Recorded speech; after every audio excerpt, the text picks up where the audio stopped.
भगवान शिव को समर्पित ये जगह सदियों में श्रद्धालुओं और पर्यटकों के आकर्षण का केंद्र बन जाती है। एक कहानी के अनुसार भगवान शिव ने भस्मासुर को वरदान दिया था कि वो जिस पर भी हाथ रखेगा वो भस्म हो जाएगा। भस्मासुर ने इस वरदान को भगवान शिव पर ही परखने की कोशिश की। भगवान शिव ने भस्मासुर से बचने के लिए खुद को गुफा में छिपा लिया था।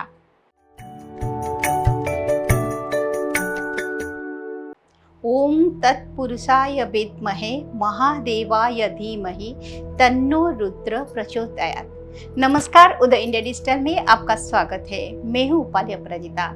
अपने खास कार्यक्रम भारतीय चेतना की आज की इस कड़ी में हम बात करेंगे भारत के जम्मू और कश्मीर केंद्र शासित प्रदेश के रियासी जिले में स्थित शिवगढ़ी मंदिर के बारे में।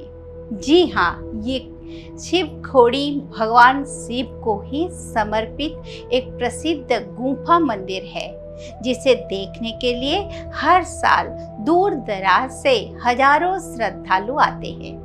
यह पवित्र गुफा सांगरी गांव में स्थित है, जो कटरा से लगभग 70 से 80 किलोमीटर की दूरी पर है, जो भगवान शिव को समर्पित है। यहाँ का सबसे बड़ा आकर्षण है इसका स्वयंभू शिवलिंग, जिसे देखकर हर भक्त की श्रद्धा और बढ़ जाती है, जिस पर निरंतर जल की धारा टपकती रहती है। भगवान शिव को समर्पित ये जगह सदियों में श्रद्धालुओं और पर्यटकों के आकर्षण का केंद्र बन जाती है। जब यहाँ पर बर्फबारी होती है, बता दें कि शिवगढ़ी सिर्फ एक गुफा नहीं है, बल्कि आस्था और रहस्य का संगम है। इसके बारे में कई मान्यताएं हैं, जिनमें से एक यह है कि भगवान शिव ने भस्मासुर से बचने के लिए खुद को गुफा में छिपा लिया था। एक कहानी के अनुसार भगवान शिव ने भस्मासुर को वरदान दिया था कि वो जिस पर भी हाथ रखेगा वो भस्म हो जाएगा। भस्मासुर ने इस वरदान को भगवान शिव पर ही परखने की कोशिश की। ऐसे में महादेव उसके नजरों से दूर और खुद को भस्मासुर से बचाने के लिए जम्मू के इस गुफा में आकर बैठ गए थे। बाद में भगवान विष्णु ने मोहिनी रूप लेकर भस्मासुर का वध किया था।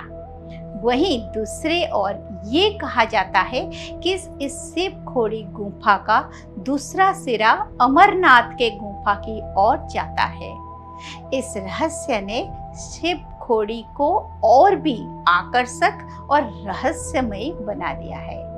हालांकि इसकी पुष्टि नहीं हुई है, लेकिन स्थानीय मान्यताओं के अनुसार पहले साधु संत इसी रास्ते से अमरनाथ जाते थे। वहीं अगर हम गुफा की बनावट की बात करें तो ये कुदरती तौर पर बनी है। इसे देखकर ऐसा लगता है जैसे ये महादेव की बनाई सुरंग हो। गुफा करीब 200 मीटर लंबी है और इसमें स्वयंभू शिवलिंग, माता पार्वती, गणेश और कार्तिकेय के कुदरती निशान हैं। गुफा के अंदर केवल 130 से 150 मीटर तक की जाने की अनुमति है। आगे का रास्ता पूरी तरह से बंद कर दिया गया है, जिसके बारे में कहा जाता है कि वहाँ ऑक्सीजन की कमी है और जो भी साधु संत उस रहस्यमय रास्ते के अंदर गए हैं वे कभी वापस नहीं लौटे। इसके अलावा गुफा की छत पर नंदी की मूर्ति, पार्वती की मूर्ति और सांप की आकृति जैसे कुदरती बनावटें भी है, जो अपने आप बने हैं। कहा जाता है कि गुफा और उसके आसपास के इलाके में 33 करोड़ देवी देवता रहते हैं, इसीलिए इसे देवताओं का घर भी कहा जाता है। यही वजह है कि इसे देखकर हर भक्त हैरान रह जाता है। महाशिवरात्रि के दौरान शिव खोड़ी में एक खास मेला लगता है। इस समय पूरा इलाका भक्तों से भरा होता है और हर कोई दूर दूर से भगवान शिव के दर्शन के लिए आता है। तो दोस्तों, ये थी जम्मू में बसे भगवान शिव के एक खास मंदिर शिवखड़ी की कहानी। हम अपने खास कार्यक्रम भारतीय चेतना में ऐसे और भी रहस्यमयी और अनकही मंदिरों की कहानी आप तक लाते रहेंगे। बहुत बहुत धन्यवाद।